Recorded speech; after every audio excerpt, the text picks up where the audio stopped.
bom dia a todos, não é? Agradeço a presença de cada um de vocês.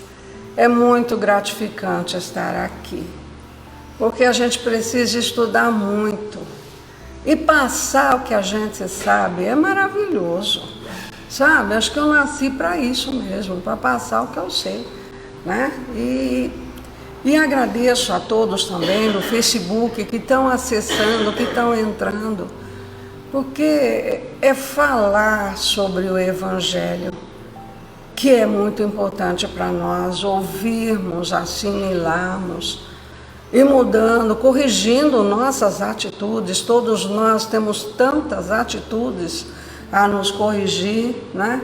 E esse sistema híbrido permite a muitas pessoas terem acesso. Foi uma coisa boa, né, que o aperto da pandemia trouxe para nós. Então nós vamos fazer a nossa prece pedindo a Jesus que esteja conosco, com cada um de nós, que vamos ter acesso a essas lições.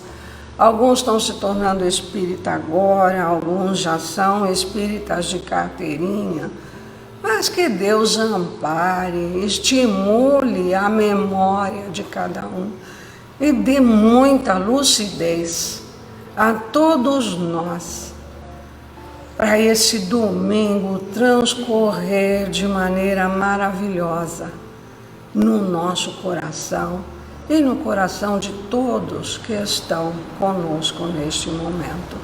Que Jesus nos ampare e nos abençoe.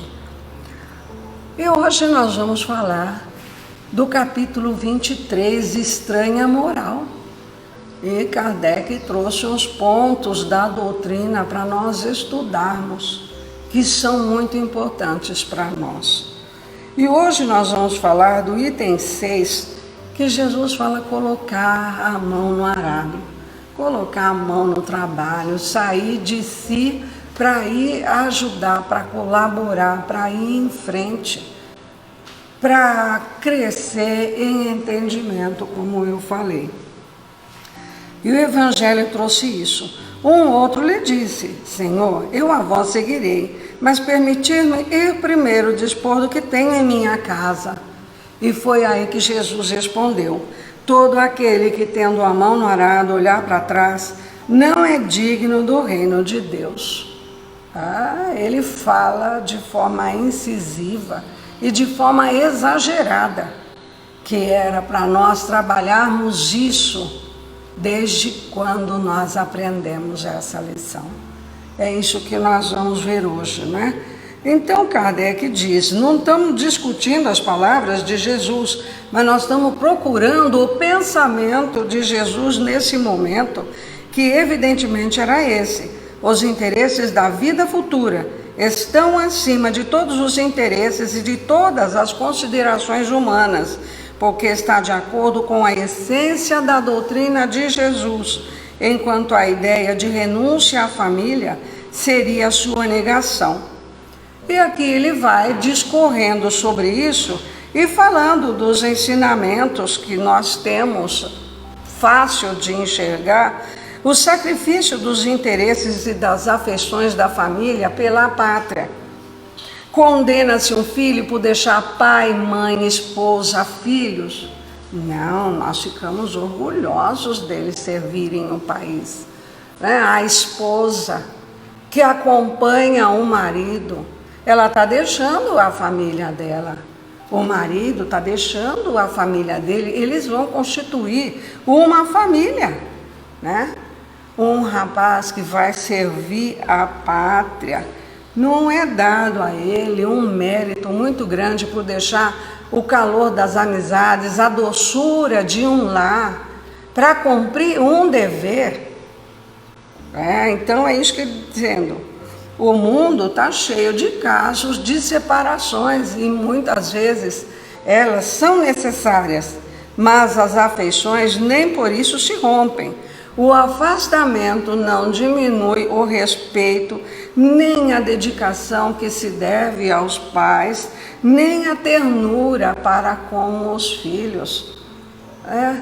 Porque você continua amando, nem a morte separa o amor que une duas pessoas, o amor que une numa família. E a gente vê que na família física, muitas vezes nós estamos acertando arestas, mas são amigos que estamos conquistando para a vida eterna.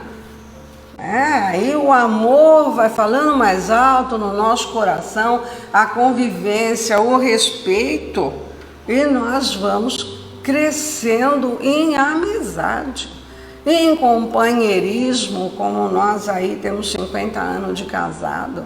Foi um aprendizado. Fomos vencendo cada dificuldade e continuamos vencendo. A gente não deixa nunca, não é? A gente não deixa nunca, nós estávamos conversando sobre isso, né, Luiz? Então é isso, o respeito continua. Mas nós temos os nossos deveres também com a sociedade, com a família, com os filhos, com os netos, e vamos trazendo isso para o nosso meio social. A gente tem também esse respeito, esse amor, essa amizade pelos amigos, os antigos e aqueles novos que estão chegando no nosso coração, né? Então Jesus mostra, Kardec que fala, de forma propositadamente exagerada, o quanto era importante para o homem o dever de se ocupar da vida futura. Agora, com a doutrina espírita, a gente tem essa visão de eternidade.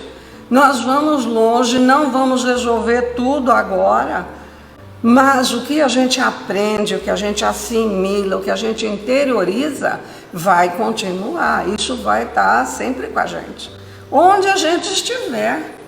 Eu aprendi isso de uma forma muito dura. Eu perdi um emprego que eu tinha tudo nas minhas mãos. Eu dominava tudo e eu perdi esse emprego. Eu chorei um dia inteiro, mas no dia seguinte, muito fortalecida, eu entendi que o que eu tinha aprendido estava comigo. Isso não ficaria para trás.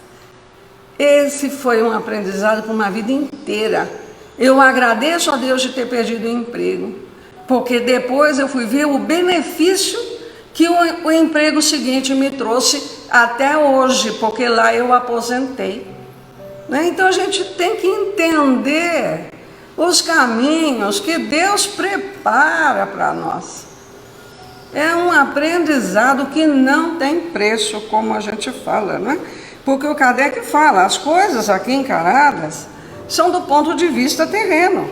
E o Espiritismo nos dá essa ideia elevada da vida futura, da que nós vamos continuar quando sairmos daqui, né? Ele nos dá essa ideia, que os laços não se rompem com a separação, que os verdadeiros laços de afeição são os do espírito e não os do corpo, não é? Que esses laços se fortificam na vida espiritual pela purificação do espírito, e essa é uma verdade consoladora que nos dá muita força de vencermos as contrariedades de agora. Então, um tema que está no capítulo Estranha Moral e extremamente importante da gente trabalhar ele, ter ele no nosso coração, né? Um tema difícil, e nós não queremos definir uma regra de conduta, não apontar o dedo para ninguém, né? Falar, você ainda está assim, você ainda está assado. Não é o objetivo de nenhum de nós aqui fazendo o Evangelho, mas é conversar sobre esses valores mais elevados que Jesus nos trouxe. Então nós vamos avaliando cada um de nós, onde nós estamos no grau de evolução, que Kardec define tão bem no Livro dos Espíritos, né? Mas Lucas conta que são 3 rapazes que chegaram a Jesus com a mesma proposta de seguir Jesus.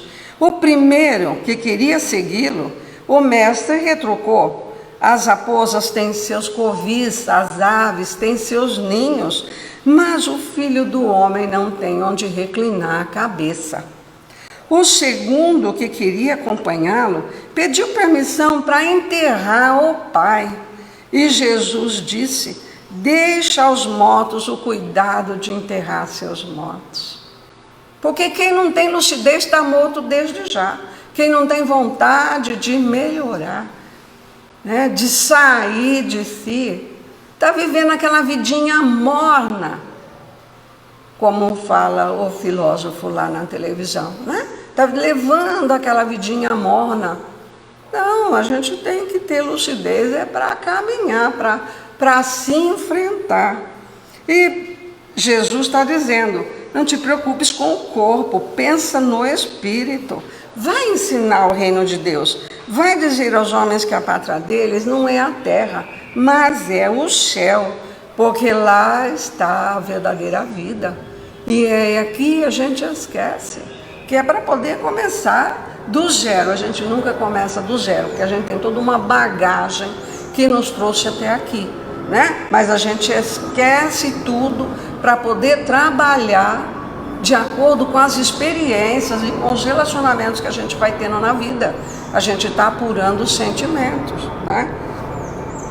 E ao terceiro, que é o caso que nós estamos vendo hoje, pedindo um prazo para dispor dos bens e despedir-se da família, Jesus retorquiu: quem empunha o arado e torna a olhar para trás não é apto para o reino de Deus. E Kardec já explicou: o pensamento de Jesus era que os interesses da vida futura prevalecem sobre todos os interesses e todas as considerações humanas.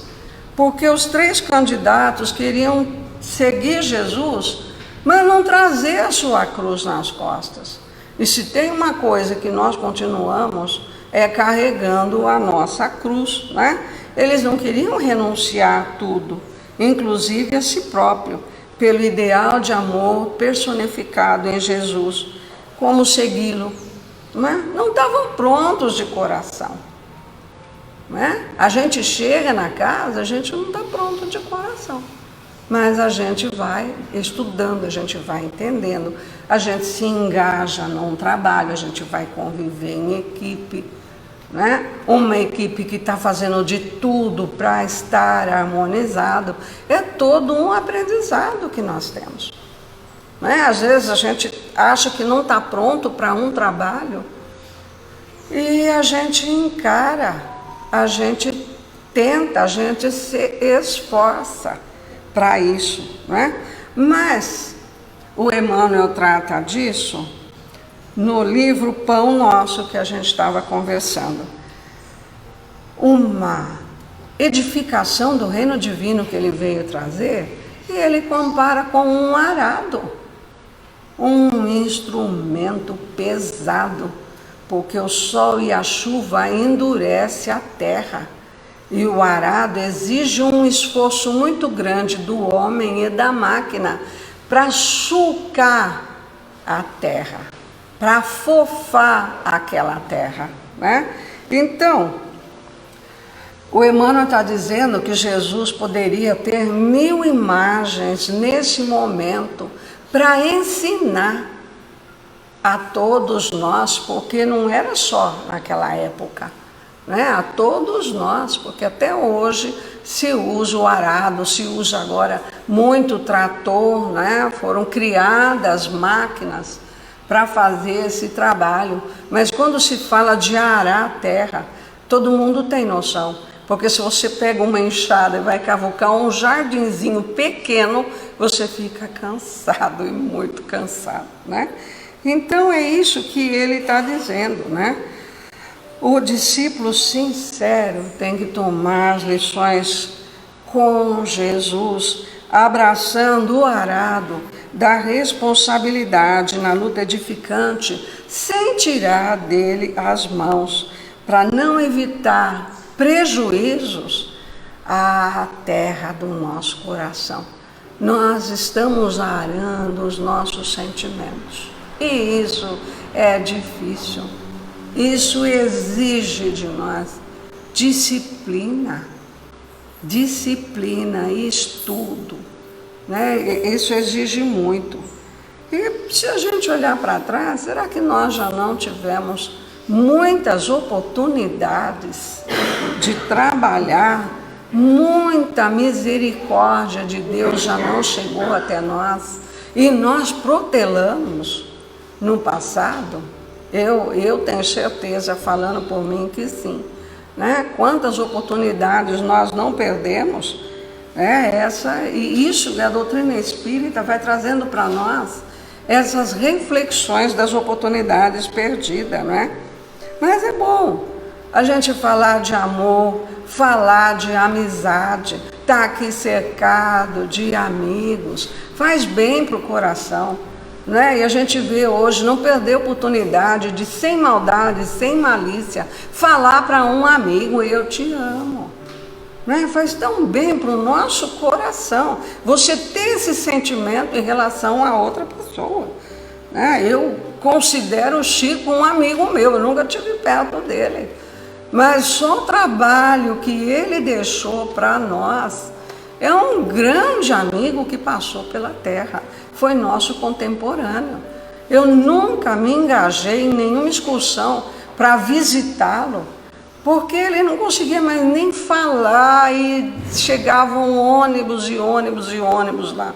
Eu imagino como é estar próximo a ele, porque nós fomos no SpaceX há quase 40 anos atrás ver o Divaldo.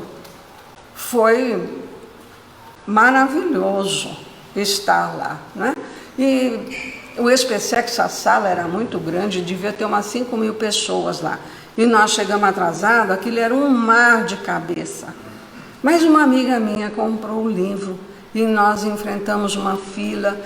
Quando subimos no palco, tinha uma energia naquele palco que não tem como sentir a grandeza dele e da doutrina espírita que está conosco. A gente estava aqui conversando, dando exemplo de como a gente sente a espiritualidade ao nosso lado. Quanto mais a gente entende, mais a gente percebe o que eles estão trabalhando em nós, mais a gente entende, não é?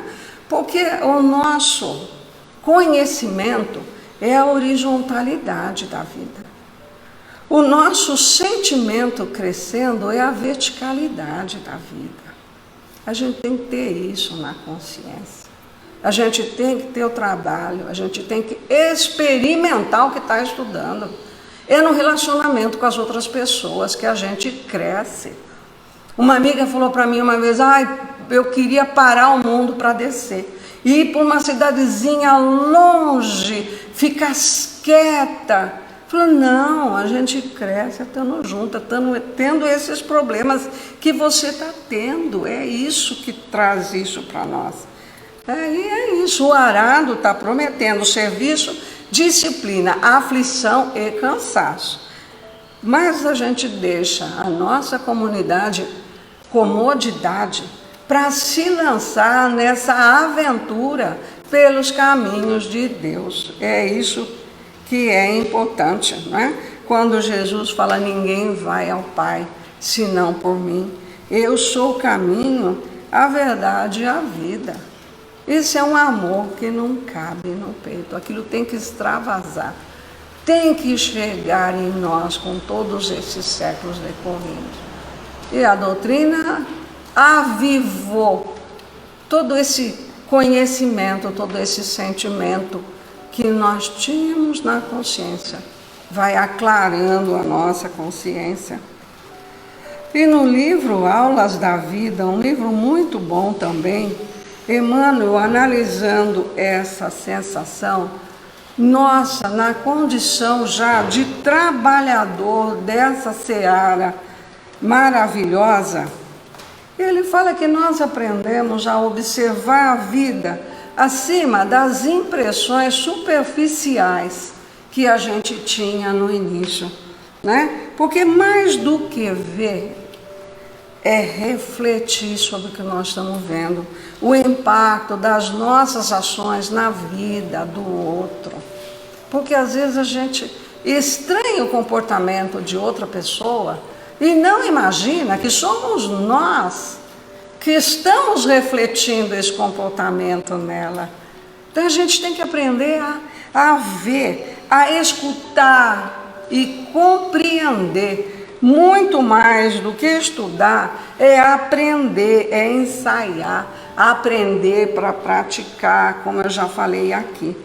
Porque mais do que trabalhar, a gente se engaja numa equipe e vai trabalhar, é servir a Deus, servir ao próximo, desenvolvendo os nossos próprios sentimentos.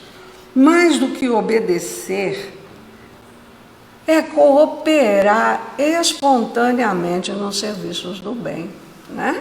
Então a gente vai tendo uma visão maior. É isso que o Emmanuel está dizendo para nós, né? Mais do que crer, é raciocinar. E o Kardec começa o Evangelho falando de encarar a razão face a face. Começa o Livro dos Espíritos, né? Encarar a razão face a face. Não aceitar o que vem. Nós não seguimos boiada, nós seguimos Jesus. Então a gente tem que conhecer, a gente tem que saber, a gente tem que ter firmeza para andar, né?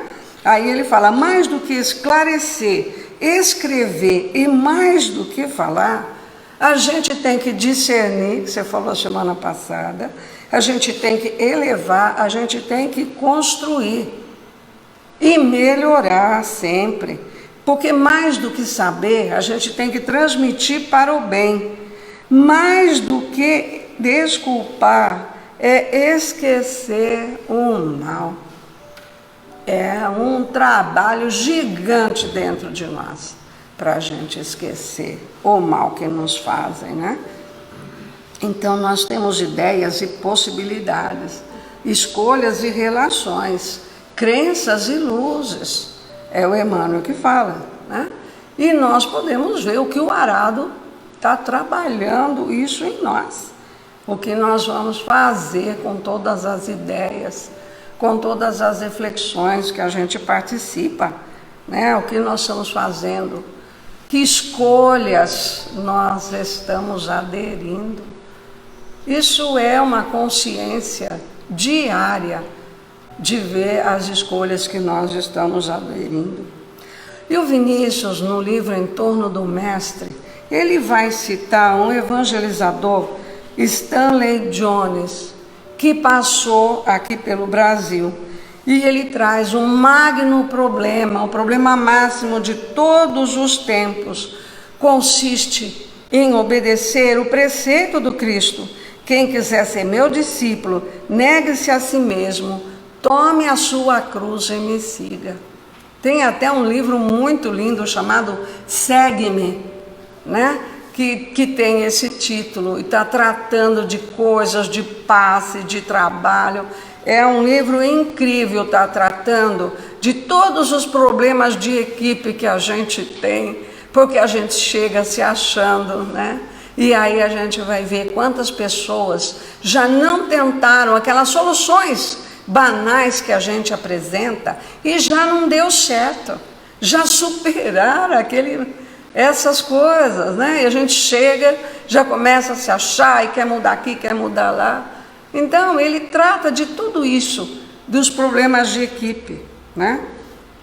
E continuando aqui do livro do Vinícius, a renúncia pessoal, cada um no seu tempo, cada um no seu ritmo. Mas isso é tratado aqui. A renúncia pessoal é uma condição indispensável para sermos cristãos. Ele nem está dizendo para nós sermos espíritas. Ele está indo mais fundo ainda, para sermos cristãos. Ninguém pode, né, sem a renúncia própria, ninguém pode estar como Cristo, nem militar na fileira dos seus. Porque o espírito do Cristo é de colaboração, nunca foi de rivalidade, né? A gente tem que banir isso dos nossos conceitos, rivalidade, né? A cruz é o símbolo da renúncia mais alta. Na cruz, o Cristo consumou o seu maior ato de renúncia em prol de todos nós. Ele se deu em plenitude, Ninguém pode oferecer maior prova do seu amor do que dar a vida pelos seus amigos. Por isso que Jesus está tão forte dentro de cada um de nós. Ele fez isso por todos nós. As palavras dele ecoam nos séculos. Não é? Aí, se tinha alguma adormecida dentro de nós, a gente vai clareando no Evangelho. A base do relacionamento humano está no Evangelho de Jesus. Né? E Kardec foi fantástico em codificar o que os Espíritos trouxeram. As perguntas que Kardec faz. Como que ele pensou daquele jeito, né? Um espírito muitíssimo iluminado para codificar o que os Espíritos que assinam o livro dos Espíritos trouxeram. Foi fantástico, né? E a gente pergunta, nós estamos fazendo a nossa parte? Eu tenho certeza que sim. Podemos não estar fazendo de uma forma brilhante, às vezes nem muito adequada, mas nós estamos fazendo a nossa parte. Mas eu falo para vocês, a gente coloca a mão no arado, a gente olha para trás. Sabe? Aquele trabalho que você não pode faltar. E as suas amigas se reúnem e vão passear no shopping e falam, vamos. Eu falei, vocês estão me chamando porque vocês querem me judiar, né? Eu não posso, então eu não vou. As amigas vão se reunir para comemorar o aniversário de alguém num dia que você não pode ir. E a gente fala, como é bom essa vida sem compromisso, sem responsabilidade. A gente está olhando para trás. Não, mas eu falto e fico no trabalho. Eu falto dessa convivência com os amigos e venho para o trabalho. Não é? A gente sai daqui renovado. A gente vem 3, 4 vezes da semana, a gente chega um caco. Chega, a vida lá fora, às vezes você tem um dia difícil, mas você vem para o trabalho. Porque aqui a espiritualidade cuida da gente, a gente sai planando, né? E a gente vem para o trabalho, né? Então, é isso. Agora, temos responsabilidades familiares? Temos. E temos que dar total apoio para a família. Alguém na tua casa precisa de você naquele momento, esteja presente. Porque a espiritualidade entende as nossas necessidades familiares. Né? Reunião de trabalho, gente. O diretor cismou numa reunião 5 horas da tarde. Eu já estava apavorada.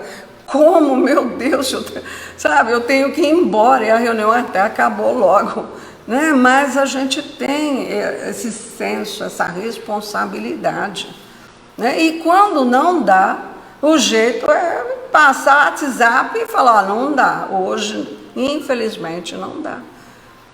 Mas às vezes a gente se sente, eu estou tão cansada, eu não vou, hoje a espiritualidade entende. Eu choro, viu, quando eu recebo um WhatsApp desse. Está cansada? Quem está te dando essa sensação de cansaço? Venha para o trabalho, gente. Porque aqui você retempera as suas energias. Né? Então a gente tem que analisar todo esse lado.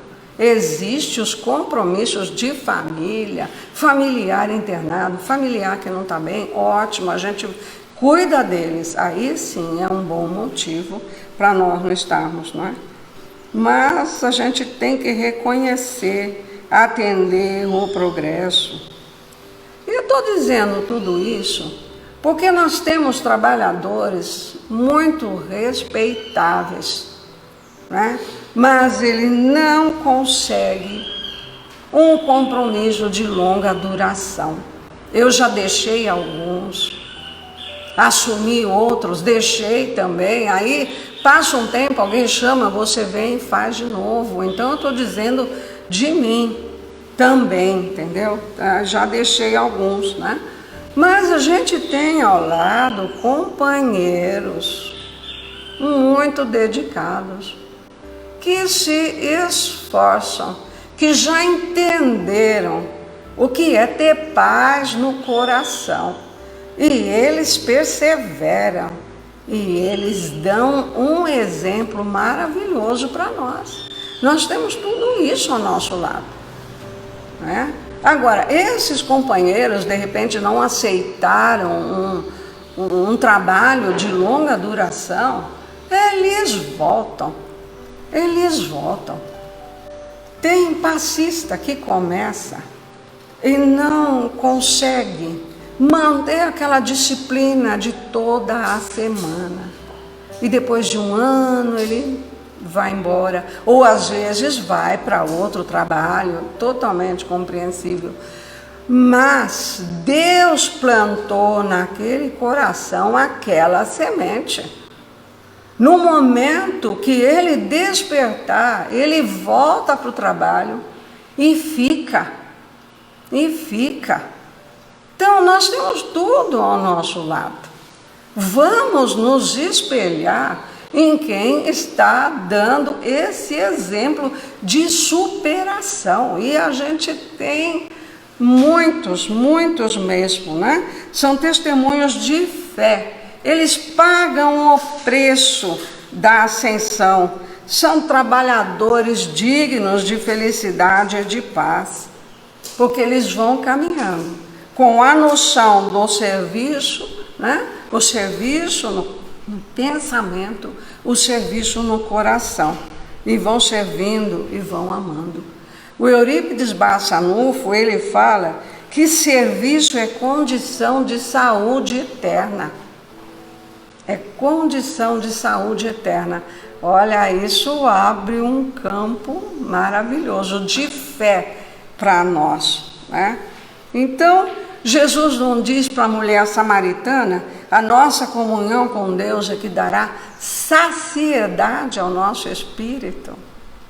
O trabalho é a água divina que está saciando a nossa sede de amor, de paz, de compreensão, de tolerância.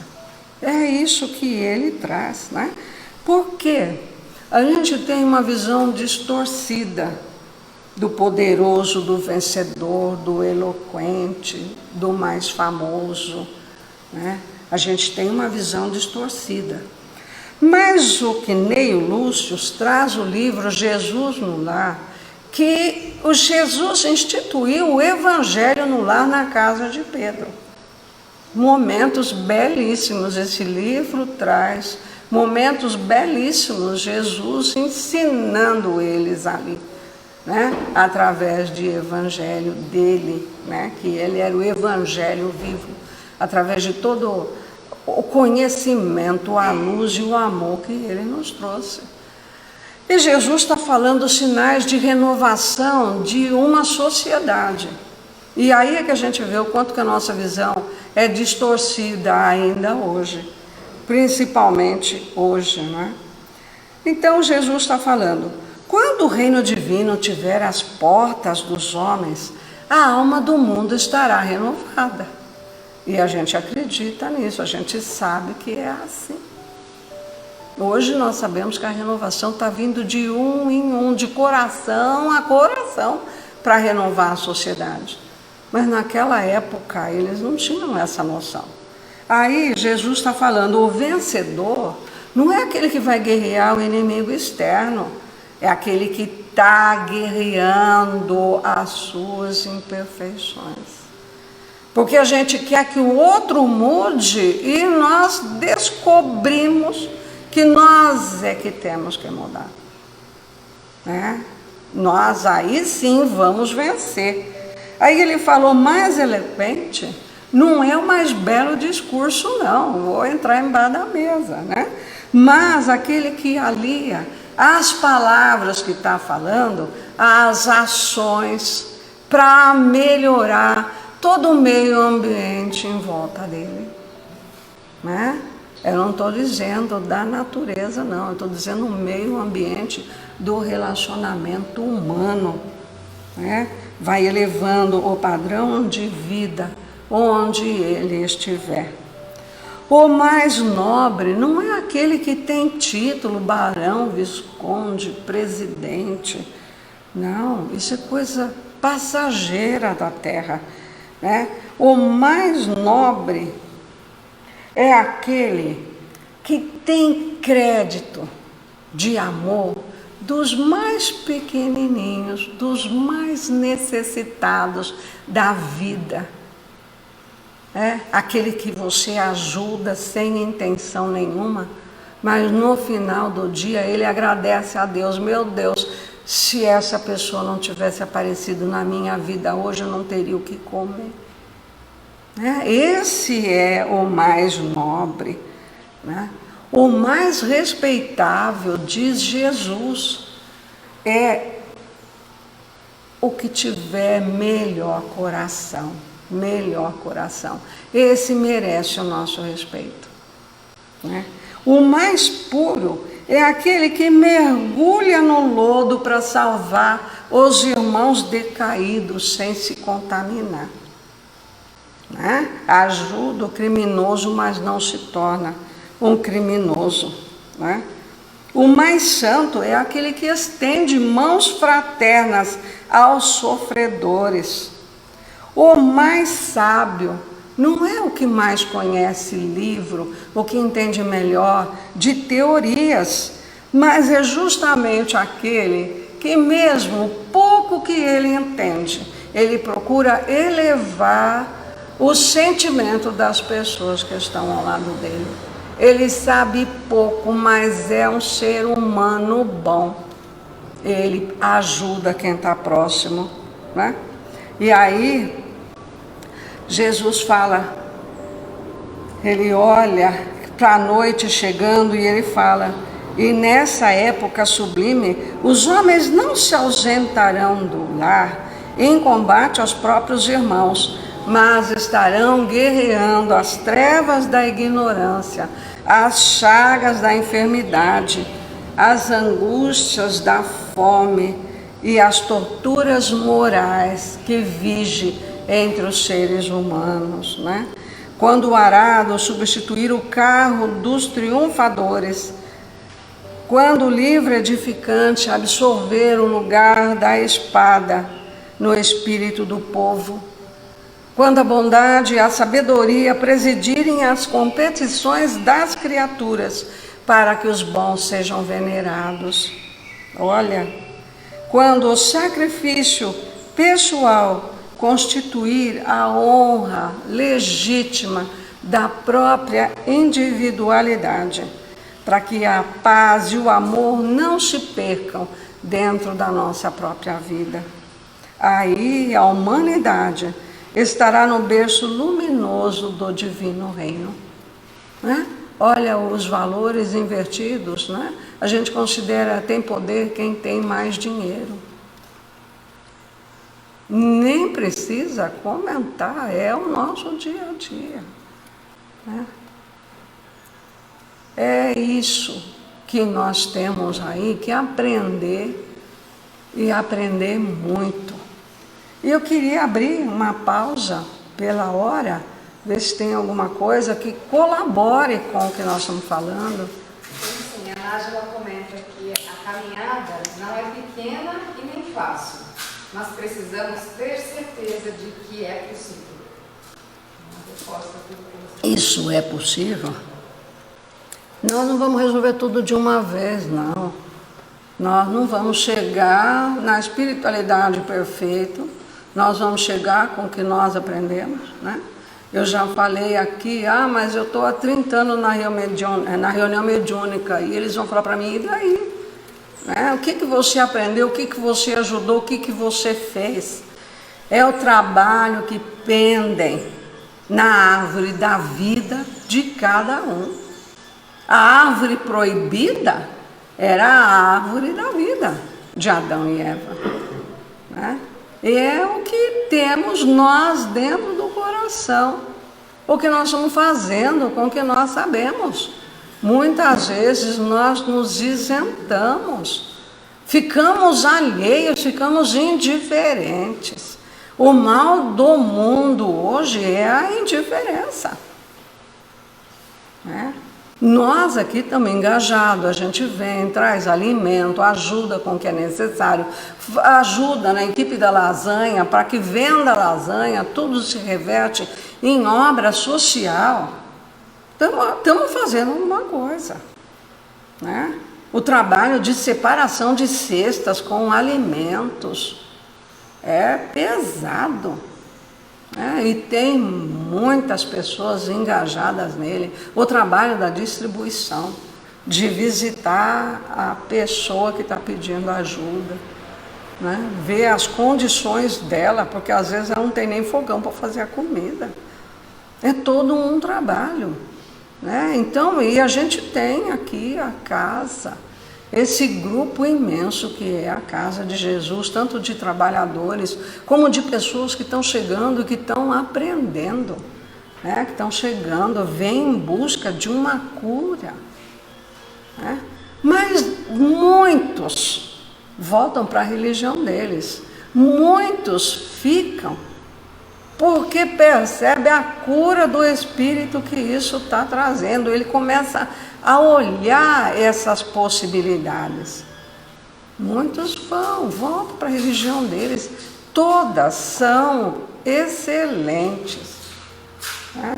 E aqueles que ficam, vão se soltando, vão estudar, vão entender, começam a trabalhar. Porque trabalhar é recolher cadeira, é abrir e fechar uma janela, abrir e fechar uma cortina depois de uma aula. Tudo é trabalho, tudo envolve equipe, tudo envolve quem está ali trabalhando. Você tem mais aí? Sim, a Cláudia fala, temos que ter compromisso. Compromisso com a vida e com o seu aprendizado. É porque eu fico doente quando alguém me liga e fala, eu estou tão cansada hoje, gente. Eu falo, então vem descansar no trabalho. Você vai ver como vai descansar. Vem descansar no trabalho, né?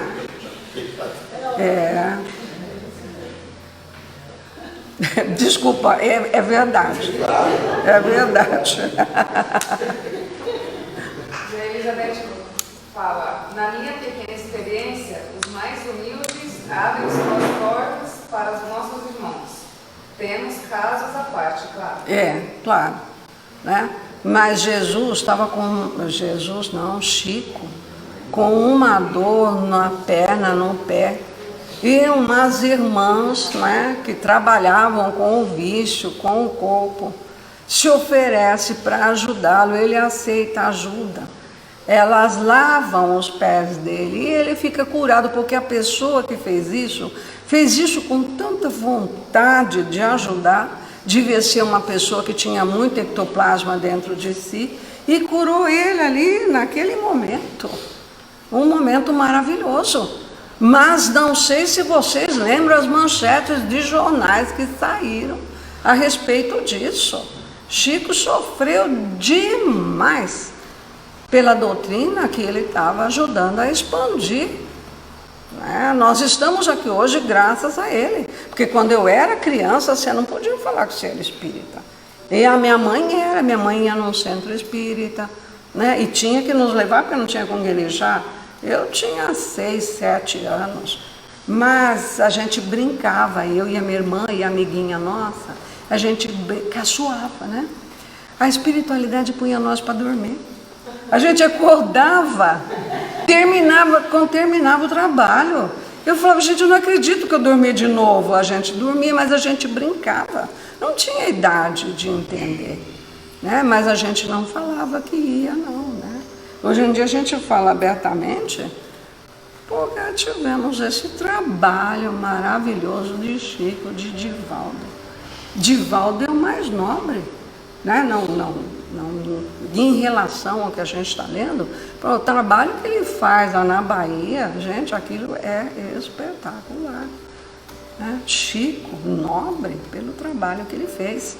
Mas tem N nomes que a gente poderia citar aqui, que estão fazendo um trabalho fantástico. O Haroldo, né? O Arthur Valadares, estão fazendo um trabalho fantástico.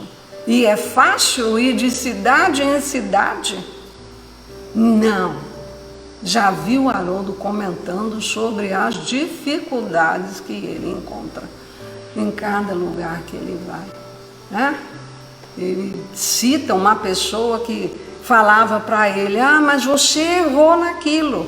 Aí ele ia na outra cidade, a pessoa falava para ele: você errou naquilo, né? Um dia ele falou para a pessoa: e o que eu falei que estava certo? Ele foi uma questão de educar a pessoa, não é?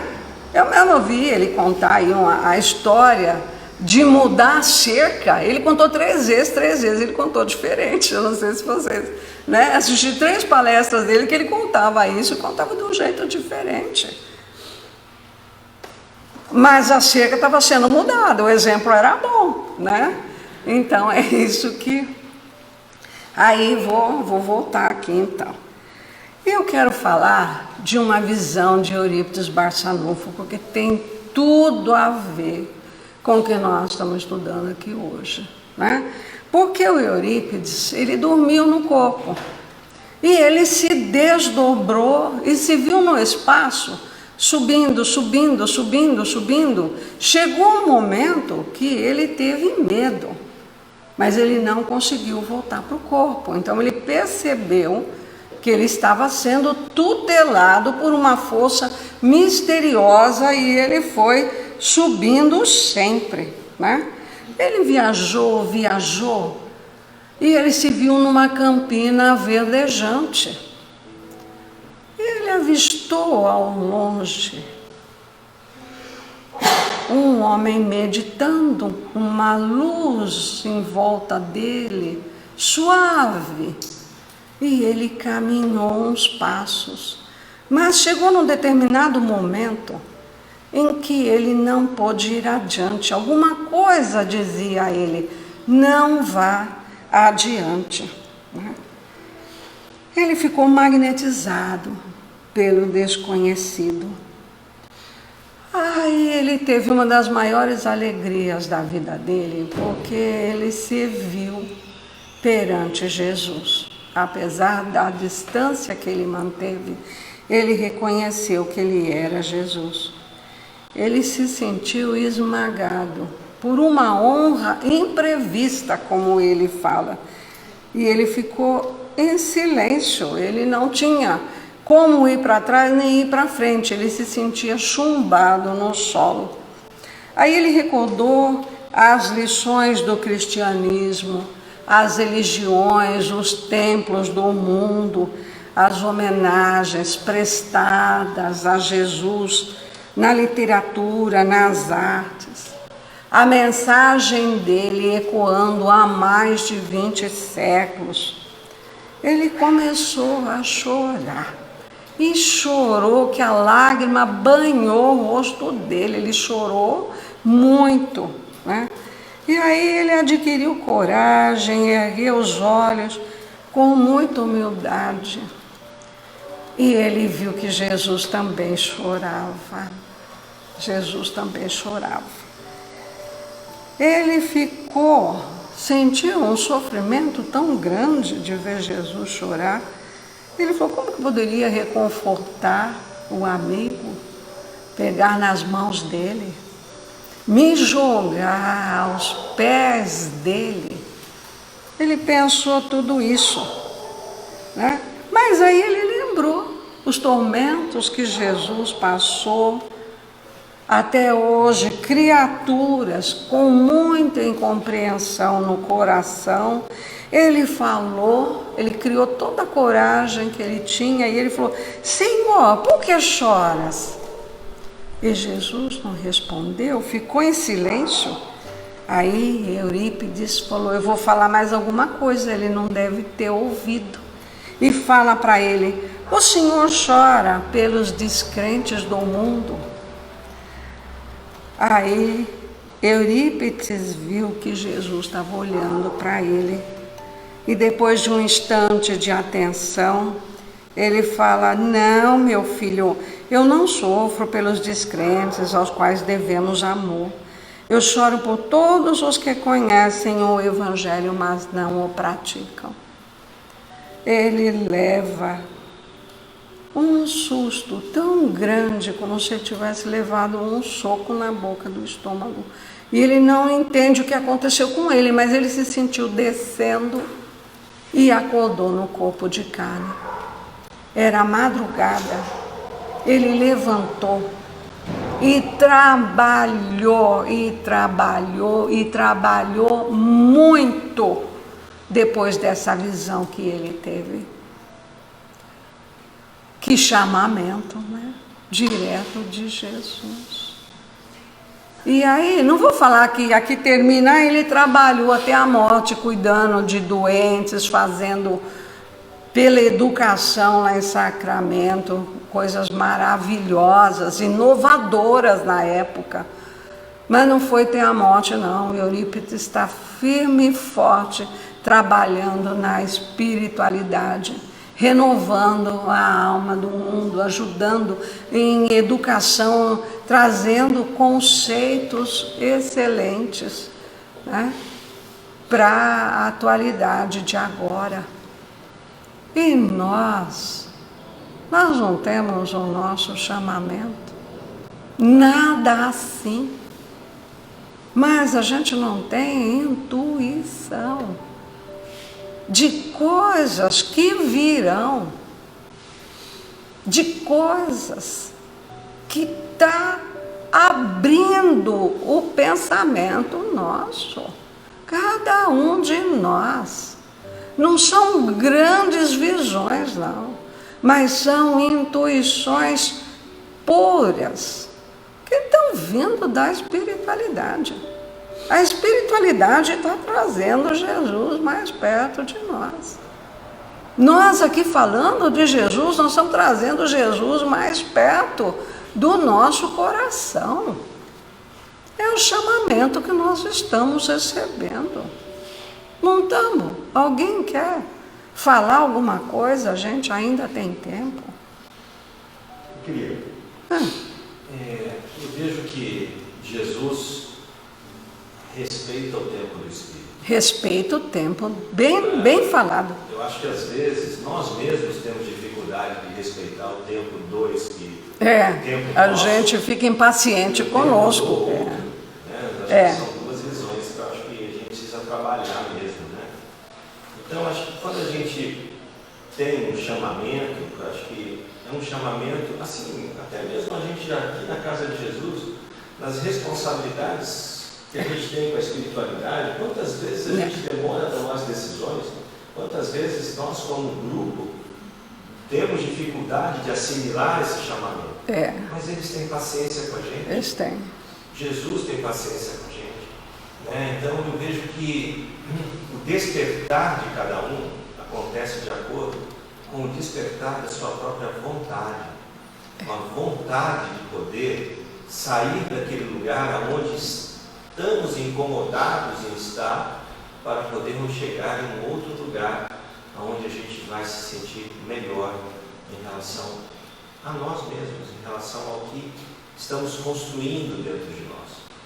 Então eu vejo assim, acho que Jesus é um grande pacificador de almas, né? Ele está aqui cuidando de cada um de nós, né? Fazendo com que cada um de nós possa, a seu tempo, dar os passos na sua direção.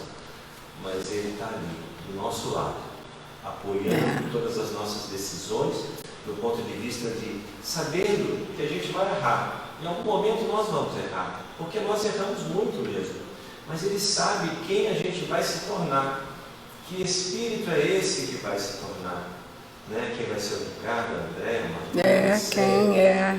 Ele tem a visão de futuro que nós não temos. Ele fez isso com Emmanuel. Com Emmanuel, nossa. Enfim, eu acho que Jesus faz essa lição para nós, né? O Paulo Estevão traz, né? Ele fala para o Emmanuel quando vai pedir pela saúde da filha: agora não, mas você virá no seu tempo. Ele sabe quem nós somos, quem nós vamos ser. Agora, em relação ao trabalho daqui, a gente demora a tomar decisão, mas vem um amigo e fala uma coisa, você fica com aquela ideia, né? Já aquilo começa a somar com a sua. Aí vem outro e você vê uma coisa, até que de repente você fala, não, eu vou fazer isso. E aí é a soma de todos, ninguém nem sabe que está dando uma ideia, que está plantando uma semente. E a ideia vai tomando forma, a ideia acontece, né? A Luiz Elias, do Mildinho Uberaba, que eu assisto quase que toda semana, ele ficou 3 anos fazendo o evangelho. Até que ele criou, isso ele diz, hein, não é fofoca, ele criou coragem de começar a passar pelo YouTube. E foi sensacional o número de pessoas que assistem aquilo toda semana, né? Sensacional, né? Mas ele falou, ele veio 3 anos para ter coragem. O que o pessoal de casa vai falar? A gente tem muito cuidado com as palavras, né? Mas ele, depois de tantos anos de estudo, porque ele vai de versículo a versículo, gente, olha que, né? Tem passagem que tem 5, 6, 11 versículos, e ele vai de um em um. Ele falou, eu vou morrer e eu não vou terminar Mateus. Mas criou coragem. Nós não precisamos da pandemia para fazer. Os áudios, né, que a gente manteve com o áudio a pandemia inteira, o grupo ficou animado, ficou fortalecido, né? Depois vieram as lives. Demorei para aderir, falei, imagina, eu vou fazer no Facebook e eu, coitada de mim, né? Mas aí a Malu entrou, eu criei coragem, falei, não, eu vou fazer também. E saiu e voltou, né? Quando ele falou que nós íamos fazer ao vivo, eu falei, só se a Malu vier, entendeu? Mas é isso, né? Então a gente reúne tudo isso. Não temos missões gloriosas, não temos. Estamos fazendo a nossa parte, estamos fazendo aquilo que nós fomos convidados, né? Mas há uma coisa que nós já sabemos e que nós temos que trabalhar: orgulho, egoísmo, vaidade. Isso já está muito claro para nós, que nós podemos, que nós devemos, que nós temos a obrigação de guerrear o inimigo interno. É o evangelho nosso hoje. Pode falar. Só uma frasezinha. Quando o trabalhador está pronto, o trabalho vem. André Luiz. Quando o servidor está pronto, o serviço aparece. Então, encara. E também a paciência que a gente tem que ter com a gente. Com a gente mesmo. A gente tem que aceitar que a gente tem limitações. Tem limitações. Se eu não consigo fazer aquilo agora, isso não pode me trazer angústia, como já me trouxe, angústia. Não, aflição. A gente fala. Naquele momento, eu não estou pronta para não está pronto para isso. Então, a paciência com a gente, o amadurecimento do Espírito, é isso que Jesus espera. Jesus espera o nosso amadurecimento espiritual, para que a gente possa dar continuidade à nossa transformação e à nossa evolução. Você falou também. Ele espera isso de nós, né? E ele sabe que não vai se perder nenhuma ovelha, não é isso que ele fala? Nenhuma das ovelhas se perderá. Então, quem está lá fora hoje fazendo o que não deve, tem muitos, né? Ainda roubando, matando, tem coisas incríveis vindo nos meios de comunicação. Todos eles vão chegar. A gente tem que rezar por eles. Estender a mão se for possível, mas temos que rezar por eles. Porque o retorno é difícil. Nós não prometemos perdão absoluto, ninguém promete perdão para nós. A reparação existe e é dolorosa. E a gente sabe que é, porque já reparamos tanto, né? O nosso evangelho de hoje, o nosso tempo acabou. Um excelente domingo. Agradeço vocês o apoio, o respeito, o carinho de estarem aqui, né? E aos nossos amigos que vão assistir a semana inteira. É uma semana de festa no coração. Que Deus esteja com todos vocês e esteja no meio de nós. Que assim seja. Obrigada.